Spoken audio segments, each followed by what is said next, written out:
Alors l'idée a été pensée au départ avec la société Gérin Frères dans une démarche solidaire. Donc on a mis en place avec nos outils de distribution la découpe pour réaliser 1000 masques sur la région pour les donner à des personnes exerçant des fonctions essentielles comme par exemple la clinique Mimar ou les Leclerc. Ensuite, on a réalisé qu'on avait un outil de production qui nous permettait une grande capacité. Donc on a distribué au total 5000 masques à des personnes. Il y a des personnes qui nous aidaient pour coudre et des masques qu'on a cousus nous-mêmes, enfin qu'on a eu recours à un prestataire pour les coudre et les distribuer déjà le produit fini.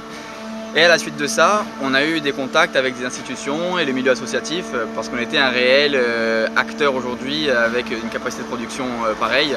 Et ça fait un mois qu'on travaille sur ce projet, donc on avait aussi des connaissances intéressantes.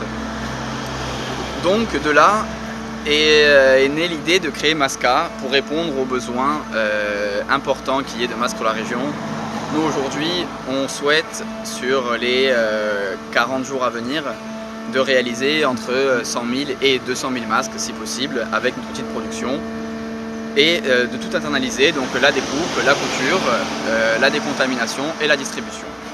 Ces masques seront à destination, nous on les revendra à des entreprises, aux institutions et à des personnes qui vont pouvoir être des revendeurs. Alors, nous on réalise ici avec l'outil de production de la société Gérin Frères la découpe des textiles. Ensuite, on a monté une chaîne de production de couture, donc le centre opérationnel va se passer sur Porto Vecchio et on va internaliser des couturiers pour créer une chaîne de production. À la suite de cette chaîne, on aura aussi la décontamination sur place et donc le stock partira sur place. On se réserve aussi la possibilité de travailler avec des couturiers professionnels. Donc là, on fonctionnera comme des prestataires. On leur apportera la matière première, les masques, les élastiques, le fil pour coudre et on récupérera en sortie des masques, des produits finis. Donc en fait, on essaye vraiment de globaliser la couture pour essayer d'avoir une force de frappe assez importante à ce niveau-là. C'est des masques qui sont dits masques barrières.